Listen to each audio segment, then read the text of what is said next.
In wealthy Western countries, the Hare Krishna's austere monastic life appears strange and unappealing. Some wonder if they're really seeking a better life or hiding from reality.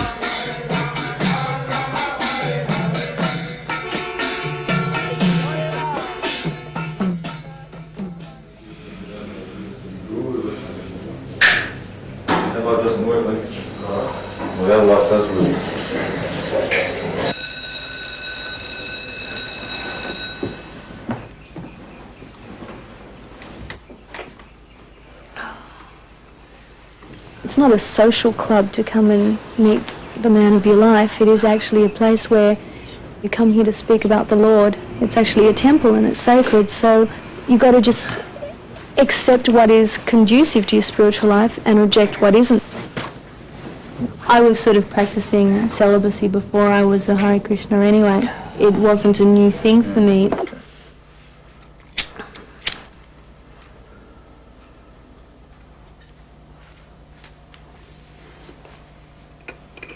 I do miss the intellectual stimulus that a man can give, but they lack the softness that you can get from a woman also. Children, husband, oh goodness, I would, of course, I'd like to get married to a very special person, but if it doesn't happen, I just hope that my life is such that it's not a problem.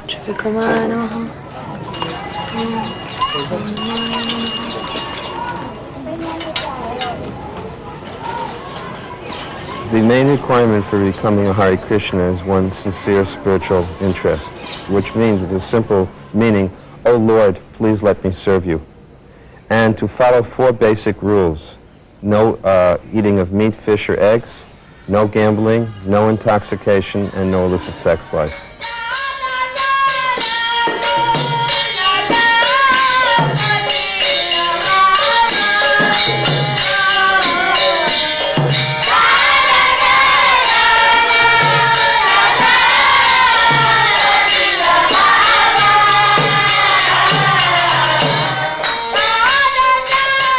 If one can follow these 4 practices and regularly chant the Hare Krishna mantra every day and try to lead a saintly life, then he can become a devotee of Lord Krishna.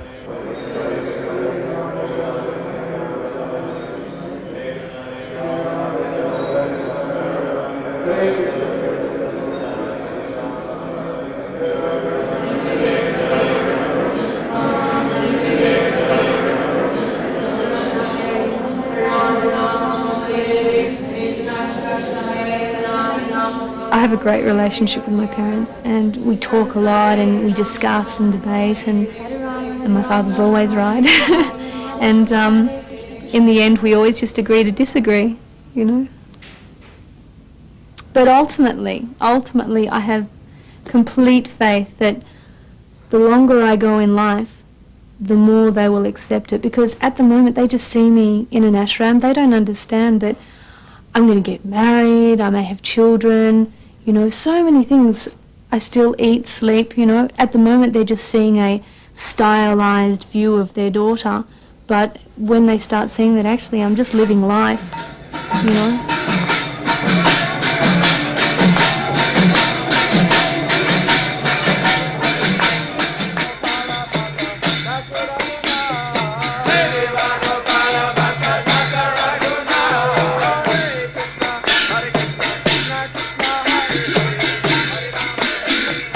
We've tried to change Kim's mind, but she's pretty set in her ways, and she won't listen to Mum and Dad.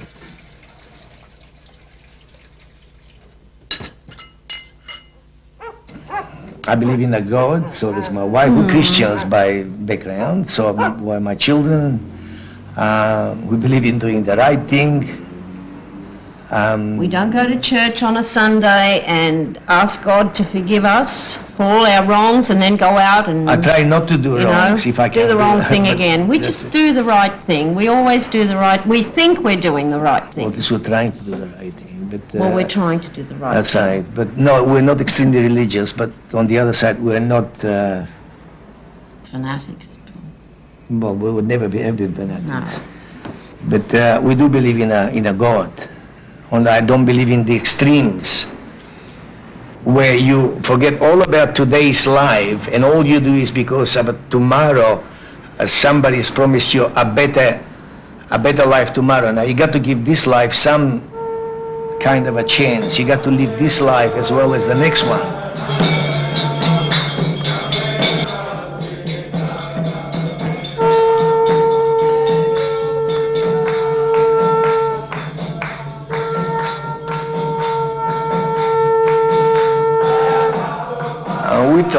I still think they look quite silly when they chant and dance. And the robes and the shaven heads and very happy people, but sort of no purpose. I want to be completely happy, and the only way to be completely happy is to become more and more spiritually realized, and actually to become more and more God conscious. God conscious means being aware of God's presence in every waking moment. Prabhupada's method of achieving this high spiritual state is the Hare Krishna chant. So, by chanting Hare Krishna, you are directly in contact with God. This is the meaning of Hare Krishna. In this century, many Indian gurus have come west to promote themselves and their philosophies. But measured in numbers, none have been as successful as Prabhupada. You guys want a really amazing book on reincarnation. Do you study that at school? No. No? So do you have any science lessons? Because this is scientific proof on reincarnation, life after death. Whoa. What do you want to be in your next life? Never thought about it. Hi there. Hi. You guys interested in meditation, yoga, or anything like that? No? Sometimes I never thought about it. You meditate? I pray. You pray? Oh, that's nice. Who do you pray to? To Jesus? Yes, Jesus. That's lovely. Anyway, this is a book all about mantra meditation. It's very similar to prayer. We're just handing these out today to all the boys from Randwick High. Hi. How are you? Pretty good. You interested in yoga or New Age philosophy? She tried to change our way of life, but I think we're too old. We like our steak. And we always thought it will happen to somebody else, not to no one in your own family, but it does. Although look, deep down, well, according to Kim, at least they're all doing the right thing. By others, they're helping. And as long as that's how it is, I don't mind it. I just wanted to become an extreme fanatic.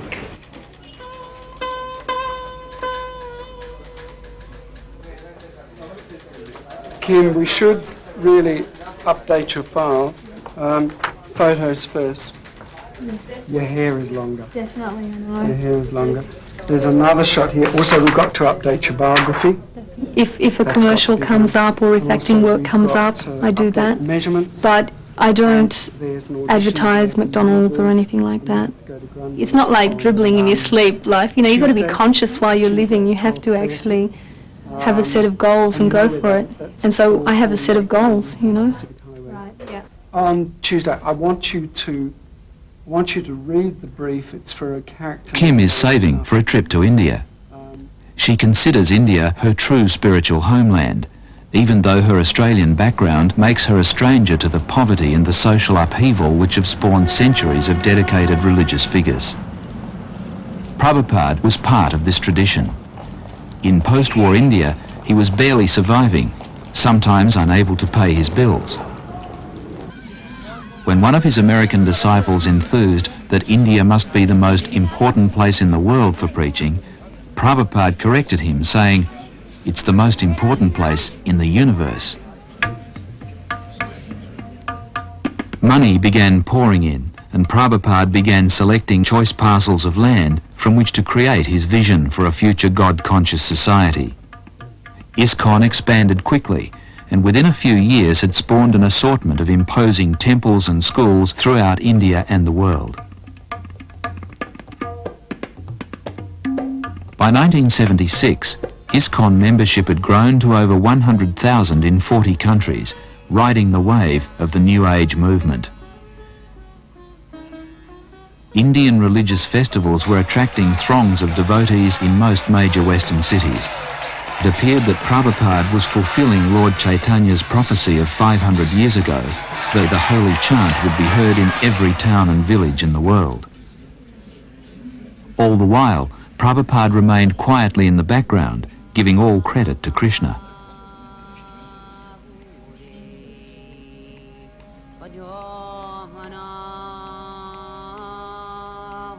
As ISKCON grew from strength to strength, Prabhupada grew visibly weaker. Everyone knew the time was near when the young disciples who lacked wisdom and spiritual depth would be forced to carry on without their master.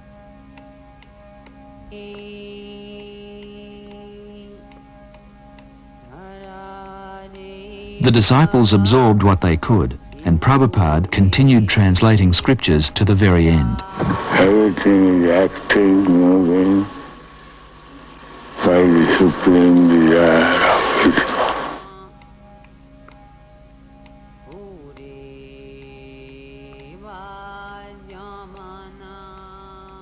Prabhupada's grace, even in the face of death, could be enough evidence of his spiritual authenticity. But the Hare Krishnas point proudly to their master's saintly lineage, which goes back 5,000 years to Lord Krishna himself. Krishna's teachings have been handed down by an unbroken chain of acharyas, distinguished masters who passed on the holy word for 100 generations before the invention of writing. And it's this unbroken line of gurus upon which ISKCON bases its claim to authenticity. Before his death, Prabhupada tried to ensure the survival of his religious society by appointing 11 disciples to carry on the work. But the new gurus quickly disagreed about everything from clothing to philosophy. ISKCON's governing body soon had to remove 6 of them for sex, drugs and other scandals. For example, this man was jailed for machine gunning a car dealership in an alcoholic rage. This man conducted a public affair with a teenage girl while mismanaging ISKCON's multi-million-dollar book business. People do not know what is ecstasy. Happiness in the material world means that there is material misery and you somehow or other you minimize it.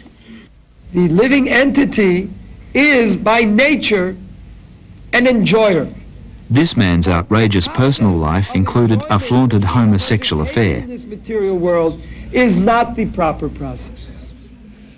And Prabhupada was never under any illusion that he would remain forever in this world with us, but he said, my instruction will remain. And he trained us from the very beginning to follow his instruction and to use our individuality to execute his instruction for the glorification of Krishna. This guru used his individuality to execute 2 of his enemies.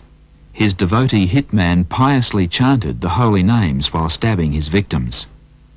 Many diverse problems erupted for ISKCON when the disciples suddenly found themselves in positions of exalted power with no accountability. Those who fell from grace all had one thing in common, an inability to give up sex and other sense pleasures. Only through activities in relationship to Krishna. Sex desire and illicit sex life is the most difficult thing to overcome anywhere in this universe. You personally found it difficult? Yeah, I fell down. I engaged in illicit sex. I succumbed to my lusty desires by having sex with a man. And every action that you perform in this world has a reaction. And as a result, we had to ask them, either they resigned or we had to ask them to, leave their positions. I think I was very fortunate because I was immediately asked by Srila Prabhupada to take an active role in leading our society, and I was always engaged fully, and I had no time to think like that. And after this whole incident, where I could no longer continue in that position, and unfortunately, our society had no experience in how to deal with a devotee who is in a very high position, who can no longer remain in that position. They don't know really what to do with them. You know,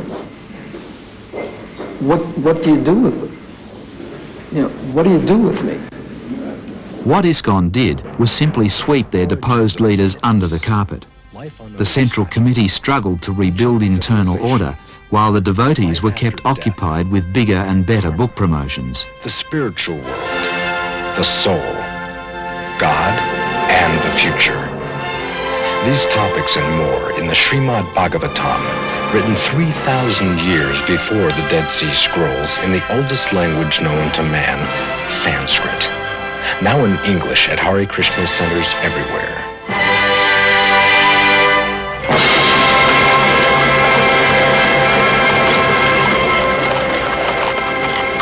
Any serious quest for Krishna consciousness must involve an odyssey to that distinctly Indian institution, the Guru. A Guru means one who has gained an enlightened spiritual state and who can help his followers achieve the same. The enlightened follower in turn becomes Guru, and so the chain of teaching is handed down across the generations. The Guru phenomenon stretches back into India's ancient past, providing the continuity with history which is so highly valued today. Now Kim's made her pilgrimage to Vrindavan to find out if she's ready to become initiated by the Guru of her choice. I hope to be initiated by Tamal Krishna Maharaj whenever he thinks I'm ready, if I'm ever ready.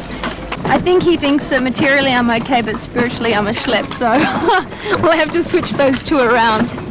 Part of the torment that I experienced after I left was the fact that I felt I had betrayed the trust of all these thousands of people who had put their faith in me. And actually I had. However, there was always Prabhupada and his books to heal that break in faith.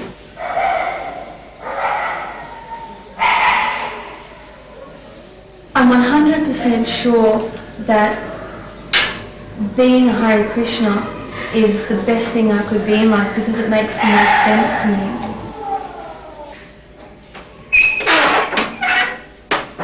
But I pray that I can stay a devotee for the rest of my life. That may seem naive or whatever, but I really want to.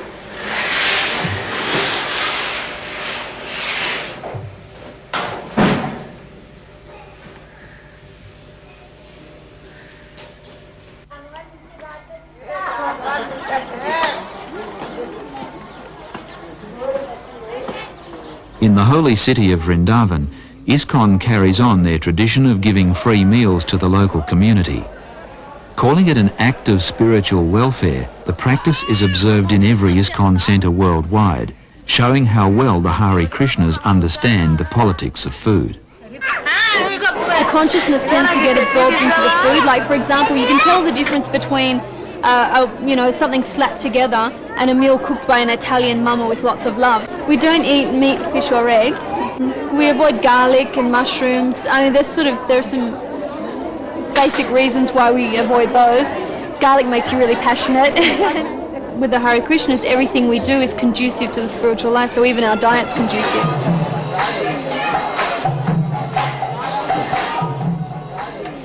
Now your spiritual name is Hare. Devi Das.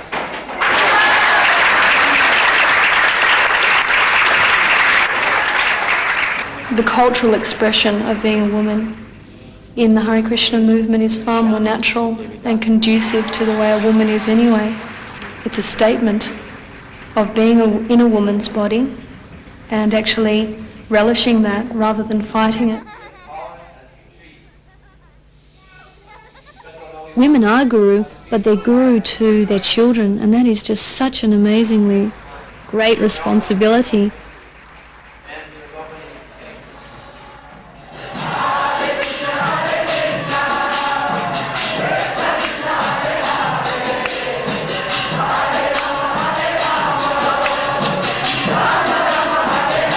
When I chant, there is a feeling of great peace and a feeling of connection to God, but also a feeling that he is a person and a separate entity, and actually the relationship you have with him is so special, and that all these things we do in life are just steps along the way back to Godhead.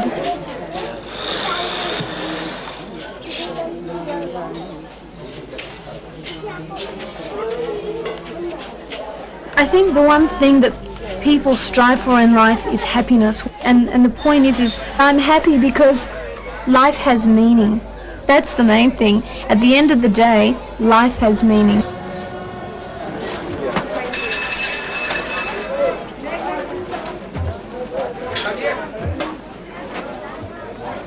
$1,000 for this? That's it. I mean, it's beautiful, but do you have something like this but cheaper? That's nice. Will people collect? We want men to be men and women to be women in this movement, and then get all that out of the way so that then we can move on to spiritual matters. Because in the West there's so much how to be a man, how to be a woman, and actually that's not the importance.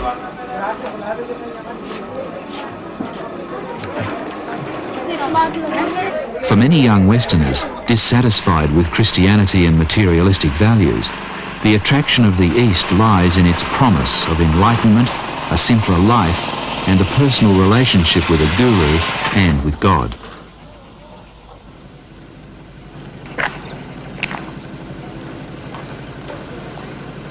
Lots of us have taken drugs, lots of us had lots of sex life, lots of us have done business or whatever you can do.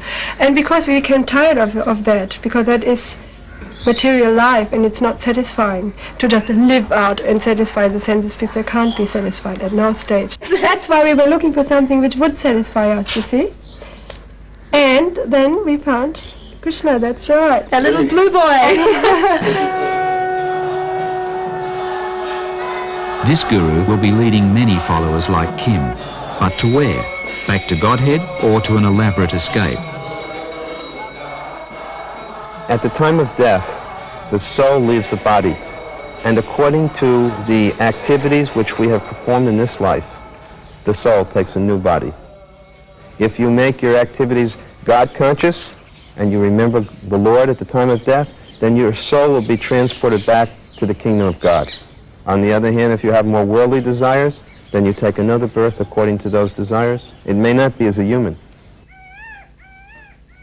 You have to, form a relationship with a guru, find somebody that you really feel that you can have such an important relationship. It's more important than even who you marry as your guru. It's an eternal relationship.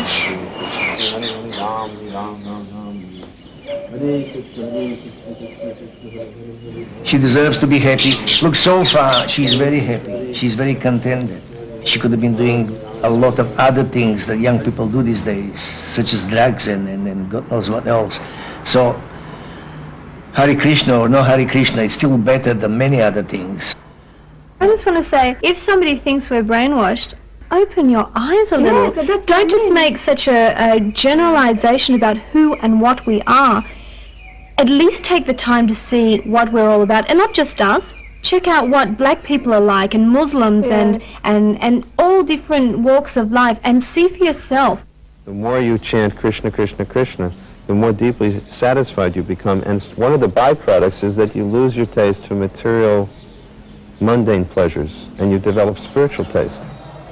Actually, I'd like to be old right now, so that it's all in the past, and I'm actually beginning to enjoy the fruits of the initial austerities. And I hope and I pray that I can stay a devotee for the rest of my life. One of Prabhupada's own prayers reads, "O Lord, I am just like a puppet in your hands. So if you have brought me here to dance, then make me dance. Make me dance, O Lord. Make me dance as you like." Krishna, Hare Krishna, Krishna Krishna, Hare Hare, Hare